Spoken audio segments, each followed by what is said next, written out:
สงขลาพี่น้องถ้าก็มึงสนใจจึงได้มาในวันที่19เดือนที่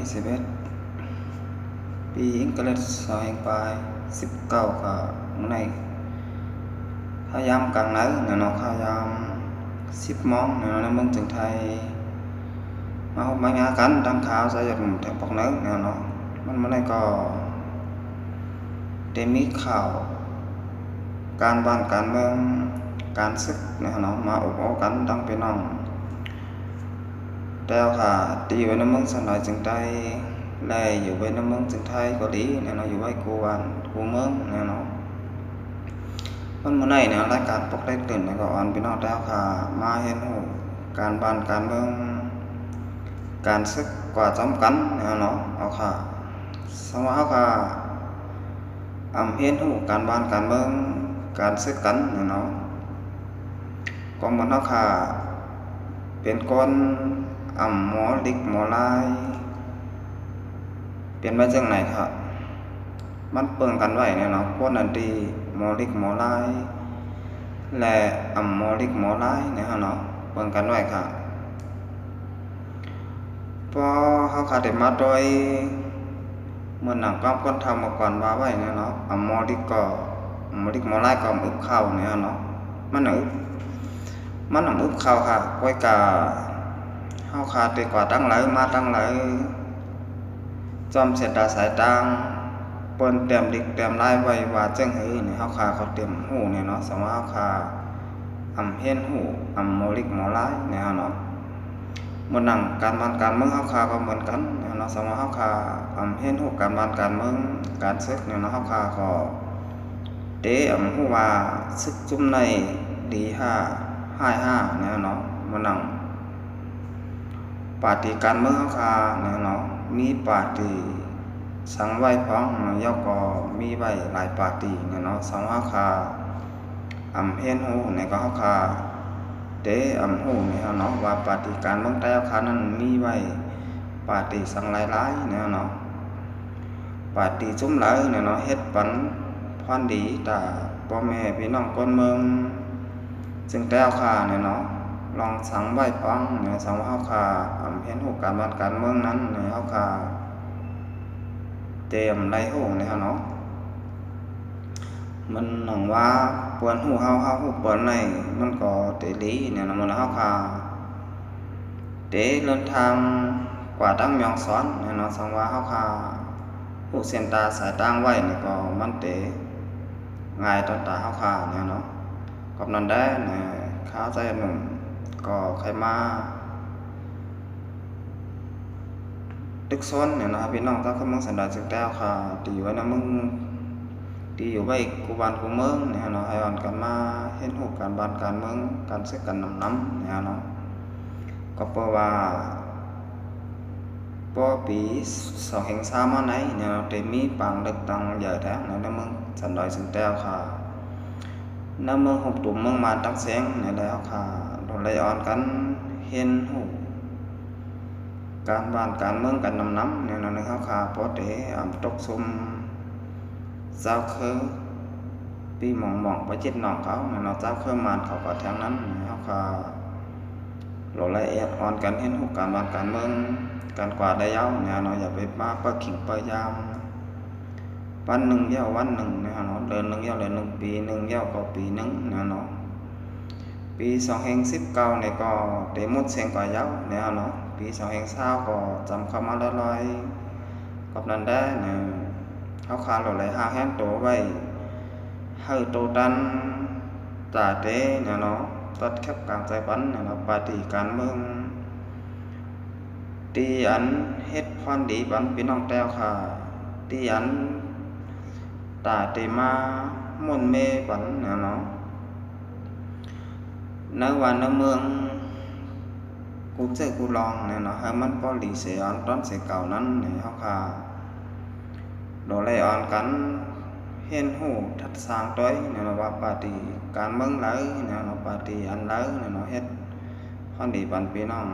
เจ้าก็เมืองสันดานจึงแต้วค่ะเนี่ยเนาะให้พออะไรอยู่ดีกินหวานเนี่ยเนาะเฮ็ดการให้มีเงินมีคำมาเต ตื้อตอนมานำเด็กเสียเก่านั้นเนาะพี่น้องเจ้ากำลังสดับจึงแต้วค่ะพอเตอำใดทุกข่าอย่าพึดกินใจหากินบันไดวันนั้นเนาะเมื่อหนังกูวันไหนเนาะก็อำไปแคมดับลีงามเนาะพี่น้องเจ้ากำลังสดับจึงแต้วค่ะก็ทุกใดมาเหตุการณ์อยู่เมืองไทยเนาะเอาค่ะกำนันได้ข้าใจยันหนุ่มบนบ้านเนาะถึงข้าวยามยาวเนาะเดียนพี่น้องตากำลังสันดาจึกแล้วค่ะโดไล่อ่อนกันเนาะลุกขึ้นมาต้องโตต้องตื่นเนาะการบ้านการเมืองกันเนาะเสร็จแล้วมาหอมๆกันเนาะให้พอเปลี่ยนอันหนึ่งอันเดียวกันเสียเนาะต่อสู้กว่าจำกันเนาะพี่น้องตากำลังสันดาจึกแล้วค่ะพอเตอำใดปลายกว่ามือหนึ่งเดียวมือหนึ่งเนาะเอาค่ะพี่น้องตากำลังจะได้จึกได้อ่อนกันเนาะปลายผัดยานเฮิรนเยมากกว่าข่าวตัง70 ปีปลายค่ะพี่น้องผู้คนแทง72 ปี73 ปียาวเนาะกำนันได้ถึงข้าวยามยาวเรียนพี่น้องตากำลังสันดาจึงแต้วค่ะโดไล่หูป่องตาแรงโดไล่ลุกขึ้นมาเนาะ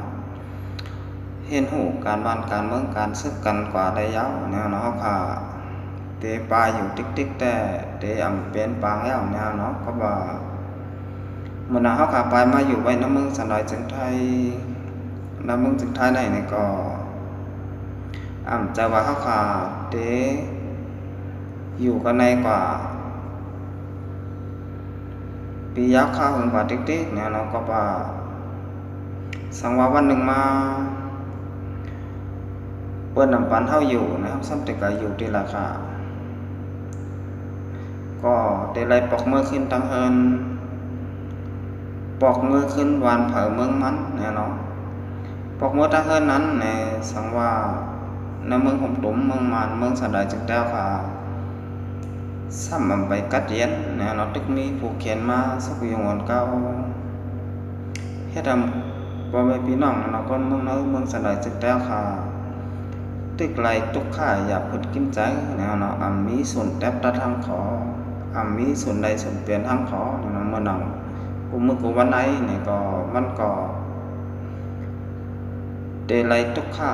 อย่าพึดกินใจอยู่เมื่อหนังกูมือกูวันเมื่อหนังของยามเมื่อเดี๋ยวในก้อยเนาะสมาคาคัดใจเสียแลให้มันเปลี่ยนมาเมืองห่มตุ้มแพทเตเลจัดจ่างเนาะที่ยันเปลี่ยนเมืองกัดเย็นเนาะมีลองเพ่งเป้งแหละมีลองแทบตะทางขอมีลองส่วนใดส่วนเป็นเนาะเมื่อหนังกูวันไหนพี่น้องตากำลังสันดาจึกแต้วค่ะมีลองส่วนใดส่วนเป็นเนาะมีลองแทบตะทางขอมีลองเพ่งเป้งเนาะก็นั่นได้สำหรับพี่น้องตากำลังสันดาจึกแต้วค่ะไข่ต้งโตต้งตื่นเนาะการบ้านการเมืองการซึกกันเนาะเสียแล้วนอนรับพันดีเมื่อไหร่เมืองใต้เฮาเดี๋ยวไหลขึ้นมาเมื่อไหร่เดี๋ยวไหลมาเมืองโฮมตุ่มเพชรเลตีอันกะเตียนมีผู้เขียนมายามาเก่านอนผันอยู่จังไหนอยู่กูมือกูวันแต่ก็เตเปลี่ยนมาได้ยาวเนาะเมืองโฮมตุ่มเพชรเลจัดจากกะเตียนเนาะกำนันได้อย่าลืมว่ามีลองสังเนาะในโลกในเตียนเฮาค่ะเตไหลมาดีๆง่ายๆเนาะมื้อน่ะเฮาค่ะใครเป็นสัตว์เทคนมีใครมีเงินมีคำมีรถมีกามีเฮินมีเยเนาะสวาข้ามคัดใจเสียแล้วเหตุการณ์ทุกข่าอยากเกิดกินใจเนาะเฮาค่ะเราเลยจอยกันเนาะพี่น้องเจ้าก็มองจะได้จึงแต่ค่ะเนาะนึงก้อนนึงคู่นึงอันนึงก็หันนึงเบลสมาคาอยู่ไผอยู่มันพร้อมกันเนาะอันนี้ก็ข้าจะยันหนุ่มบนว่าเมืองสันดาจึงได้เฮาขาก็เตรียมขึ้นมากระเตียนเนาะ นาะมีผู้เขียนเนี่ยเนาะเมื่อนั่งมือกับปานปู่หมอนนายาเฮาขายามเปลี่ยนมานั้นเนี่ยนะเฮาขายามมีวันเมื่อเฮาขาเนี่ยเนาะได้ปกครองตัวเก่ามีเจ้าผ้าหังปอยไรอยู่เตออาณาเอาจากของพระเนี่ยเนาะเมื่อพยายามนั้นพี่น้องชาวคำเมืองสันดอยจึงแล้วข้าก็อยู่อย่างรอดแล้วไรทุกข้าอย่าพุดกินเจอเนี่ยเนาะไรไปก็วันแล้วมึงแล้วไรไปก็ตีหนึ่งเย้าตีหนึ่งเนี่ยเนาะเมื่อหนังพยายามเมื่อเดี๋ยวไหนเนี่ยเนาะก็ว่าพยายามนั้นเมืองใต้เนี่ยก็คนที่ปกครองก็เป็นเจ้าผ้าใจเฮาไว้เนี่ยเนาะเมื่อหนังพยายามเมื่อเลี้ยวเนี่ยคนอันตีมาปกครองเมืองสันดาจึงแล้วข้าซ้ำเปลี่ยนไว้ลงปองจึงมันเนี่ยแหละเจอคนเมืองในเมืองสันดาจึงแล้วข้าไล่ปกครองตัวเก่าเนี่ยเนาะไล่อุปเปิงทั้งขอทั้งก้อยเนี่ยกำนันได้สาวะข้าพี่น้องทั้งกำลังสันดาจึงได้กลุ่มปลายกลุ่มขี้กันอยู่ติ๊กๆเนี่ยเนาะปลายก็ตีหนึ่งเย้าตีหนึ่งมึงหนึ่งเย้ามึงหนึ่งเนี่ยก็เตะเปลี่ยนมากขึ้นได้ยาวเนี่ยเนาะมึงสันดาจึงได้ที่ยันกระเดียนเนี่ยเนาะมีผู้เขียนมายามาเก้านั้นเนี่ยสาวะข้าจอยกันเนี่ยเนาะนึงก็หูนึงอันนึงก็อันนึงเมียวมาหอมกันเสร็จแล้วเนี่ยต่อสู้กับจำกันนะเขาขายอย่าไปโกค่ะเขาขามาต้อยเนี่ยนะมันหนังวานปนเมืองปนก็ยามมีเหมือนกันเนี่ยเนาะมันหนังเมืองเวียดนามฝรั่งเศสเขาเนี่ยเนาะเมื่อซึกกำผ่าปอกำสองเนี่ยเนาะมาซิมในวานเมืองเขาเนี่ยเนาะเขาหอมมือกันเนี่ยเนาะเป็นอันหนึ่งอันเดียวกันเสร็จแล้วต่อสู้ขึ้นนึกต่อสู้เนี่ยเนาะส่วนป้อไหลอ่องเป้เนี่ยเนาะไหลมากขึ้นบ้านเมืองเขาเนี่ยเนาะหันต่อถึงพ่อยามเมื่อเดียวเนี่ยไหลอยู่ได้เอาอันหนาเอาจากของพายามเนี่ยเนาะคนเป็นน้ำกับคนพร้อมกันฮะพร้อมกันมาเป็นอันหนึ่งอันเดียวกันเสร็จแล้วลูกขึ้นมาต่อสู้เนี่ยเนาะดูลำซึกฝรั่งเศสเขาเนี่ยเนาะออกกว่าแบบในเมืองเวียดนามหันต่อถึงพ่อยามเมื่อเดียวเนี่ยก็เขาไหลอุปเปิงห้างก้อยเนี่ยเนาะไหลตกอยู่ใต้อ่อนอ้อจ่าของฝรั่งเศสเจ้าเนี่ยเนาะกำนันได้พี่น้องจากขมงสันดาจึงได้ข่าวเหมือนกันเนี่ยเนาะสองว่าข่าวพร้อมผมกันได้เนี่ยก็